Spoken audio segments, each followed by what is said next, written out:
आप ये story SS stories channel पर सुन रहे हैं। एपिसोड 57 संचालन।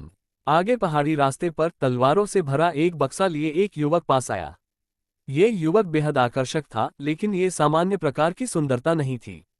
उसकी पुतलियां गहरे सुनहरे रंग की थीं, होंठ चमकीले लाल थे और उसके पूरे चेहरे पर एक रहस्यमय राक्षसी आभा थी। जियांग ये ने दूसरे व्यक्ति को देखा और उसे केवल एक भयावह आकर्षण का आभास हुआ। हालांकि जियांग ये को दूसरे व्यक्ति की उपस्थिति से आश्चर्य नहीं हुआ।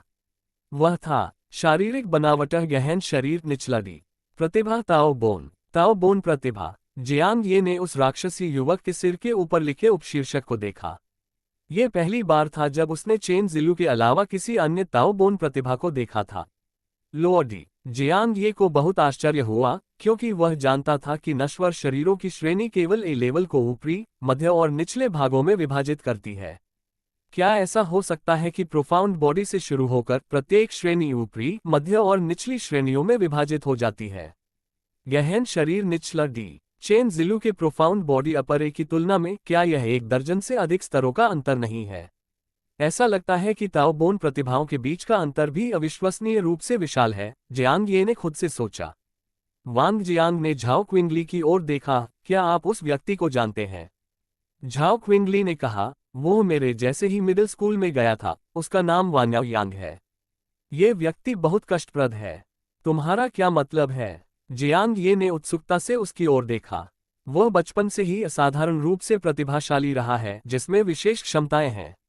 यदि आप उसकी निगाहों से मिलते हैं तो आप एक संक्षिप्त पक्षाघात में पड़ जाएंगे। झाओ क्विंगली ने ठंडे स्वर में कहा, उस समय यह आदमी अक्सर सहपाठियों को धमकाने के लिए इसका इस्तेमाल करता था। वांग जियांग ने अपना सिर हिलाते हुए बहुत ईर्ष्या की। प्रतिभा की बर्बादी क्या है? अगर मेरे पास ऐसी शक्ति होती तो पूरा स्कूल मेरा हरम होता। वह उस समय लगभग वैसा ही था। झाओ क्विंगली ने ठंडे स्वर में कहा, जिसने भी लिंग की परवाह किए बिना उसका विरोध किया, उसे उसके द्वारा खूनी तरीकों से दबा दिया गया। जियांग ये ने उत्सुकता से पूछा, क्या क्लास मॉनिटर को भी धमकाया गया? वह मुझे छूने की हिम्मत भी नहीं करेगा। झाओ क्विंगली ने ताना मारते हुए कहा, जिन लोगों को धमकाया गया वे सभी गरीब और बेसहारा लोग थे। मुझे इस तरह का व्यवहार बिल्कुल पसंद नहीं है। जियांग ये उस शैतानी युवक को गौर से देखने से खुद को रोक नहीं पाए। वह अकेले क्यों आ रहा है? क्या ये टीम का काम नहीं है? जियांग ये ने उलझन में पूछा। झाओ क्विंगली ने कहा, जब तक आप काफी मजबूत हैं, आप टीम के कार्यों को अकेले भी पूरा कर सकते हैं। वान्याओ यांग अब सियान यांग हाई स्कूल में इस वर्ष के शीर्ष 10 छात्रों में शामिल है और इसके लिए पूरी तरह से योग्य है। सायन यांग हाई स्कूल की तुलना आज शहर के 3 प्रमुख हाई स्कूलों से नहीं की जा सकती। एक प्रांतीय प्रमुख हाई स्कूल के रूप में सायन यांग हाई स्कूल में ग्रेड में शीर्ष 10 छात्रों में से सभी के पास शीर्ष 10 प्रतिष्ठित स्कूलों में प्रवेश करने की क्षमता है। दूसरे शब्दों में कहें तो इस समय तक वान्याओ यांग ने प्रथम अवरोध को पार कर लिया होगा। वह शायद इस रास्ते पर काफी दूरी तय कर चुका है। चलो अब बाहर चलते हैं, शायद सिर्फ हमारे 3 स्कूल ही होंगे। झाओ क्विंगली खड़ी होकर बोली। जियांग ये ने सिर हिलाया, झाड़ियों से बाहर निकलते हुए। जल्द ही 3 टीमें पहाड़ी रास्ते में एक दोराहे पर मिली। लिन यूशु और उनके 3 लोगों का समूह पहले पहुंचे। लिन यूशु के अविश्वसनीय रूप से बदसूरत चेहरे को फिर से देखकर झाओ क्विंगली ने निर्विवाद घृणा का भाव दिखाया। लेकिन लिन यूशु ने उसकी अभिव्यक्ति पर ध्यान दिया और बिल्कुल भी गुस्सा नहीं किया। इसके विपरीत उसके चेहरे पर असामान्य खुशी का संकेत चमक उठा। इस समय उसने कुछ ही दूरी पर राक्षसी युवक को देखा। ये कौन है? लिन यूशु ने पूछा। दूसरे ने उससे कोई फर्क नहीं पड़ता। केवल वान्याओ यांग को जियांग ये को घूरते हुए देखने के लिए ध्यान से देख रहा था। लिन यूशु का चेहरा अकड़ गया और उसने अपने दिल में ठंडे स्वर में सूंघा, ये देश कहाँ से आया था? अपनी जगह नहीं जानता। वह एन सिटी में सबसे मजबूत हाई स्कूल का छात्र यहाँ खड़ा था। दूसरे ने उसे कोई ध्यान नहीं दिया, इसके बजाय कम प्रतिभा वाले किसी व्यक्ति पर ध्यान केंद्रित करने के लिए दौड़ रहा था। उसके ठीक सामने ताई पर्वत को नहीं पहचान सकता। वान्याओ योग स्वाभाविक रूप से लिन यूशु के विचारों को नहीं जानता था। इस समय उसने जियांग ये की ओर घूरते हुए उत्सुकता से पूछा, तुम्हारा नाम क्या है? उसने लंबे समय से ऐसा कोई लड़का नहीं देखा था जिसकी शक्ल सूरत उससे मिलती जुलती हो, और जियांग ये उससे थोड़ा बेहतर भी था। इस भावना ने वान्याओ यांग को बहुत अपरिचित महसूस कराया। जियांग ये ने अभी जवाब भी नहीं दिया था कि झाओ किंगली ने ठंडे लहजे में कहा, उसके नाम का तुमसे कोई लेना देना नहीं है। बेशक वह दूसरे को जियांग ये का नाम नहीं बताएगी, ये जियांग ये के लिए अच्छी बात नहीं हो सकती है। वान्याओ यांग मुस्कुराए और उसे कोई आपत्ति नहीं थी। उसने झाओ किंगली की ओर देखकर मुस्कुराते हुए कहा, बहुत दिनों बाद मिले पुराने सहपाठी। झाओ किंगली उससे बहस नहीं करना चाहता था और उसने ठंडे लहजे में कहा, हम सब यहाँ शिकार अभियान में भाग लेने आए हैं, इसलिए बकवास बंद करो। तुम्हारी क्या योजना है? बहुत सरल, वान्याओ यांग ने हल्की सी मुस्कान के साथ कहा, मैं अकेले ही सभी दुश्मनों को मार डालूंगा, फिर तुम वापस जाकर इनाम ले सकते हो। बड़ी बड़ी बातें, लिन यूशु ने ताना मारते हुए कहा, लोग सोचेंगे कि तुम दुनिया के 10 सबसे प्रतिष्ठित स्कूलों में से किसी एक के छात्र हो। ये गंवार कहाँ से आया? वान्याओ यांग ने उदासीनता से कहा, बदसूरत और बदबूदार फिर से यहाँ भौंक रहा है। तुमने क्या कहा? लिन यूशु की आंखें ठंडी पड़ गई। वह शुरू में दूसरे व्यक्ति के ध्यान न देने से असंतुष्ट था। उस टिप्पणी से उनका गुस्सा पूरी तरह भड़क उठा। लेकिन लिन यूशु ने फिर भी अपनी भावनाओं पर काबू रखते हुए ठंडे लहजे में कहा, मैं मिशन के बाद तुमसे मिलने आऊंगा। फिलहाल काम ही प्राथमिकता है। वान्याओ यांग ने बाकी सभी को पूरी तरह से नजरअंदाज कर दिया। उसकी नज़र में झाओ किंगली को छोड़कर वहां मौजूद हर कोई चींटियों से कम नहीं था। सायन यांग हाई स्कूल के लिए आन सिटी एक गरीब दूरस्थ क्षेत्र से ज्यादा कुछ नहीं था। देहाती गंवार, ये कहना भी उनके लिए एक तरह से प्रशंसा की बात थी। वाह, ये देखकर कि दोनों ने लड़ना शुरू नहीं किया है, जियांग ये ने राहत की सांस ली। अगर वे यहाँ लड़ाई शुरू कर देते हैं और डिवाइन कंसीलमेंट ऑर्गेनाइजेशन को सतर्क कर देते हैं तो यह मुसीबत खड़ी कर देगा। उसने झाओ किंगली की ओर देखा और फुसफुसाते हुए कहा, कक्षा प्रमुख, चलो हम अपना काम खुद करते हैं। मौजूदा स्थिति को देखते हुए ये स्पष्ट है कि अन्य टीमों के साथ सहयोग करने की कोई उम्मीद नहीं है। झाओ क्विंगली ने सिर हिलाया और पहाड़ पर चढ़ने लगी। जियांग ये और वांग जियांग ने जल्दी से पीछा किया। लिन यूशु ने वान्याओ यांग को ठंडी नजर से देखा और अपने 2 आदमियों को आगे बढ़ाया। वान्याओ यांग ने बेफिक्र होकर अपना सिर थोड़ा हिलाया। उसके लिए ये कार्य कुछ ऐसा था जो उसने कुछ अतिरिक्त पैसे कमाने के लिए किया था। आगामी प्रारंभिक स्टार पेशे का आकलन वास्तव में मायने रखता है। बेहतर होगा कि कोई परेशानी न पैदा करें, वान्याओ यांग ने मन ही मन सोचा। अगर यह नहीं होता तो अपने स्वभाव के साथ वो पहले ही उस व्यक्ति को जमीन पर पटक देता। वान्याओ यांग हाथ उसकी पीठ के पीछे पहाड़ के अंदर की ओर बढ़ गया। कुछ ही देर बाद तीनों टीमें अपने गंतव्य के आसपास पहुंच गई थीं। सामने एक विशाल गुफा थी। पहली नजर में गुफा अविश्वसनीय रूप से छिपी हुई थी, घने झाड़ियों से घिरी हुई थी, मानो स्वाभाविक रूप से बनी हो। लेकिन करीब से निरीक्षण करने पर कृत्रिम कार्य के निशान देखे जा सकते थे। ये यही है। जियांग ये एक ढलान पर लेटे थे, अपने द्वारा पहले से किए गए होमवर्क को याद करते हुए। इस शेषगढ़ में कुल 13 लोग रहते हैं, जिनमें से 10 कल्टीवेशन टेक्निक परफेक्शन से ऊपर हैं, लेकिन पहले ब्रेक में कोई भी नहीं। गुफा के बाहर चौकसी होनी चाहिए। जैसे ही जियांग ये देख रहा था, अचानक तलवार का बक्सा ले जाने वाली एक आकृति ऊपर आ गई। वान्याओ यांग सीधे गुफा की ओर चला गया, हाथ उसकी पीठ के पीछे थे। बिल्कुल सही, उसे थोड़ी जांच करने दो। ये देखकर जियांग ये चिंतित नहीं था और उसने इसके बजाय इंतजार करने का फैसला किया। एक अन्य ढलान पर लिन यूशु ने वान्याओ यांग की ओर देखा और चुपचाप उपहास किया, यह मूर्ख, चारों ओर घात लगाना निश्चित है, फिर भी वह बस ठीक से चलता। जैसे ही उसने सोचा कि उसने एक जोर से बूम सुना। जमीन पर गिरे अनगिनत पत्ते अचानक ऊपर की ओर फट गए। एक छाया चमक उठी जो वान्याओ यांग की पीठ पर निर्देशित चाकू का उपयोग कर रही थी, बिजली की तरह तेज। हालांकि वान्याओ यांग बेखबर लग रहा था, मानो उसने अपने पीछे से हुए हमले को महसूस ही न किया हो, जब तक वह चाकू मात्र आधा फुट की दूरी पर नहीं आ गया।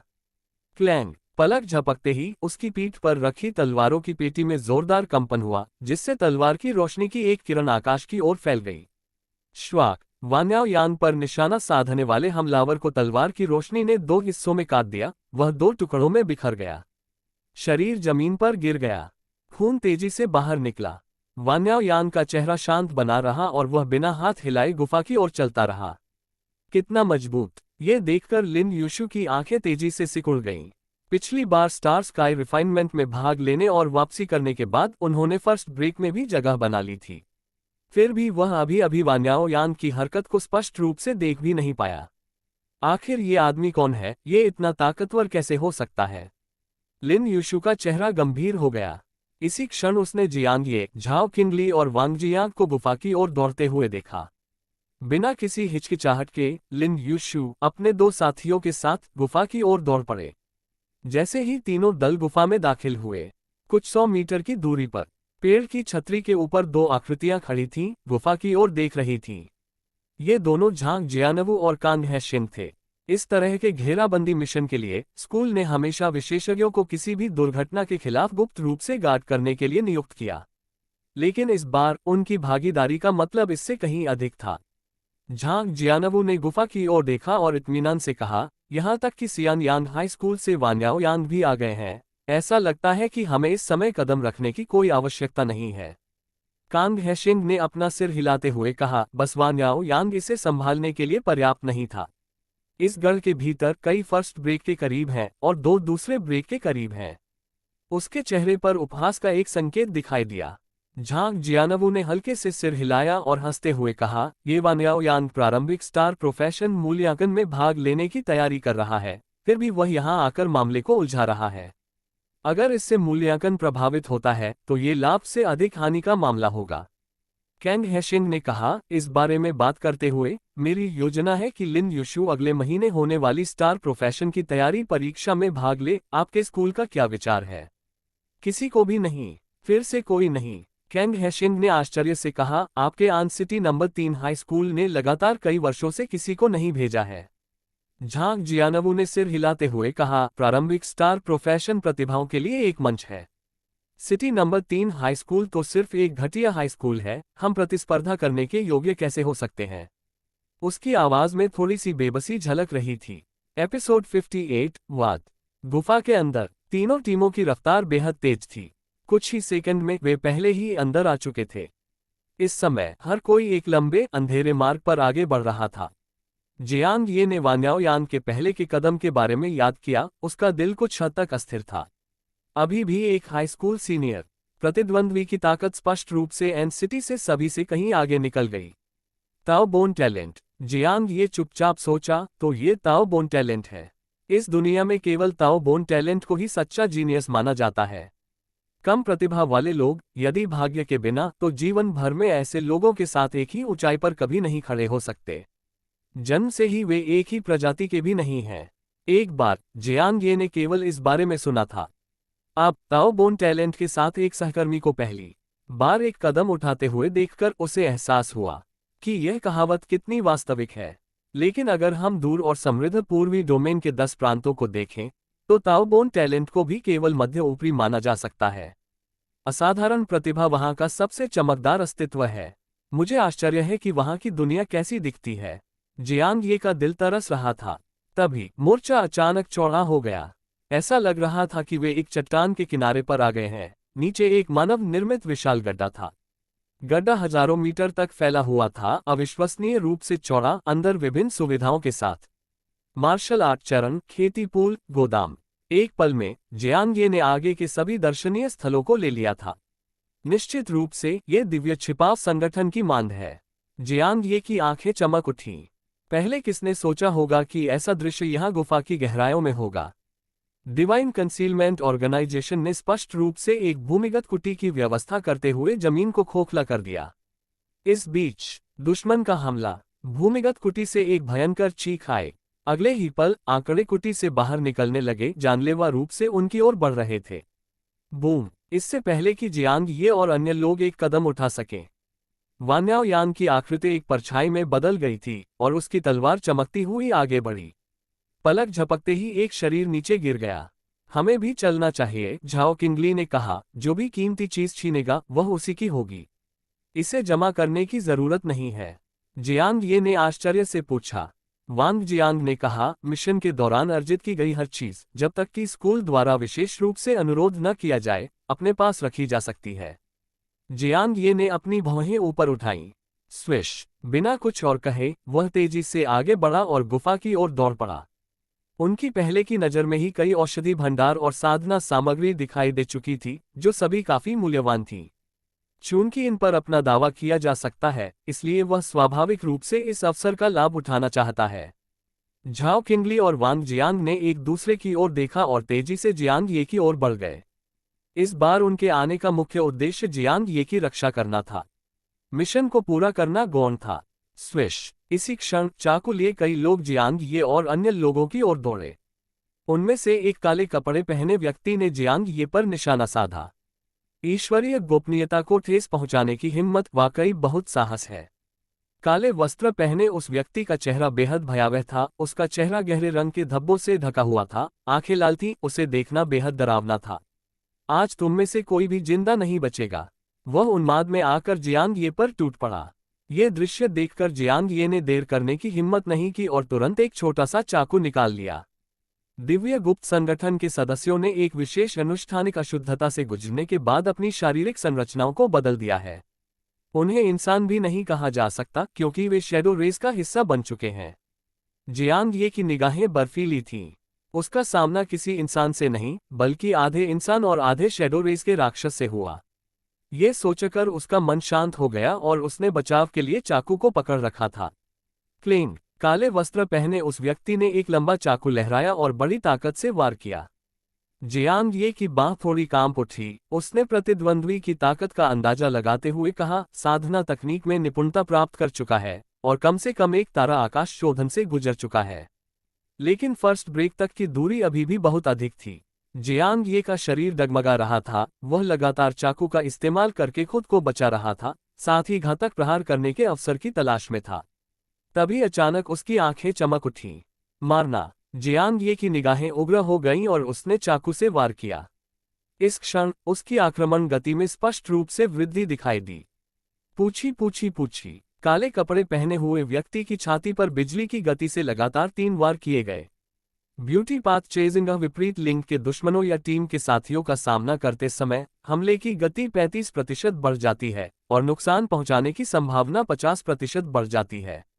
काले कपड़े पहने उस व्यक्ति की छाती पर खून के 3 बड़े बड़े छेद दिखाई दिए। आप! उसकी आंखें चौड़ी हो गईं, शरीर लड़खड़ाता हुआ वह जमीन पर गिर पड़ा। ऐसा लग रहा था मानो उसने कभी कल्पना ही नहीं की थी कि जियांग ये की शक्ति अचानक इतनी अधिक क्यों बढ़ गई थी। मैंने ब्यूटी पाथ चेजिंग प्रभाव को ट्रिगर किया। जियांग ये भी हिल गया, जल्दी से महसूस हुआ।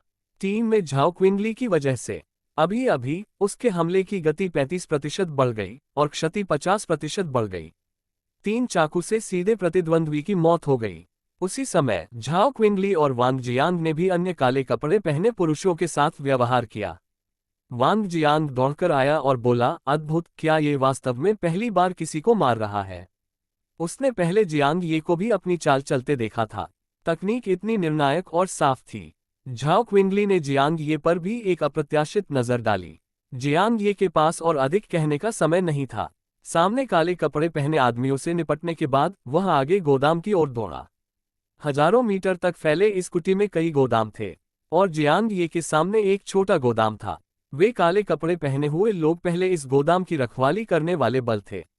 गोदाम में प्रवेश करने पर उसे ज्यादातर खाली बोतलें और जार मिले।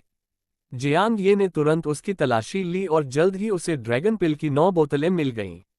मेरे हाथ में 30,000 युआन हैं, जियांग ये ने अविश्वास से कहा। सिर्फ यही लाभ भी यात्रा को सार्थक बना देता है। इससे पहले उन्होंने कभी नहीं सोचा था कि उन्हें इतनी अतिरिक्त आय होगी। इसी समय झाओ किंगली और वांग जियांग भी अंदर आ गए। वांग जियांग ने कहा, क्या आपका काम हो गया? चलिए अगली जगह चलते हैं। जियांग ये ने कहा, चलो लूट का माल आपस में बांट लेते हैं। झाओ किंगली ने अपने हाथ में रखी औषधि की बोतलों पर एक नजर डाली और ठंडे लहजे में कहा, इन्हें अपने पास ही रखो, मुझे औषधियों की जरूरत नहीं है। मैं इतना नहीं ले सकती। जियांग ये ने उसकी बात का खंडन करते हुए कहा, चलो हम तीनों 3-3 बोतलें ले लेते हैं, धक्का मुक्की करने की जरूरत नहीं है। ये कहते हुए उसने उन तीनों को 3-3 बोतलें फेंक दी। झाओ किंगली ने उसे अप्रत्याशित नजर से देखा लेकिन मना नहीं किया और तीनों बोतलें अपने बैग में रख ली। वांग जियांग ने गर्मजोशी से मुस्कुराते हुए कहा, भाई जियांग उदार हैं, आपसे मित्रता करके खुशी हुई। अगर जियांग ये ने सचमुच सारा माल खुद ही ले लिया होता तो वे एक शब्द भी नहीं कहते। लेकिन जियांग ये के इस कदम ने निस्संदेह उन्हें उसके चरित्र को और अधिक पहचानने में मदद की। कुछ ही देर बाद तीनों एक साथ गोदाम से बाहर निकल गए। इस समय तक लिन यूशु की टीम और वान्याओयांग ने भी काफी लोगों को मार डाला था। आसपास का इलाका लाशों से भरा पड़ा था। जियांग ये ने ये दृश्य देखा, लेकिन अपनी भौहें थोड़ी सिकुड़ते हुए बोला, जानकारी गलत है, इस गुफा में 13 से अधिक लोग हैं। जमीन पर पड़े शवों की संख्या ही 13 से अधिक हो चुकी थी। और गुफा की गहराई में लगातार आकृतियां उभरती रहीं। झाओ किंगली के चेहरे के भाव भी बदल गए और उसने तुरंत कहा, स्कूल की जानकारी गलत है, चलो यहां से निकल चलते हैं।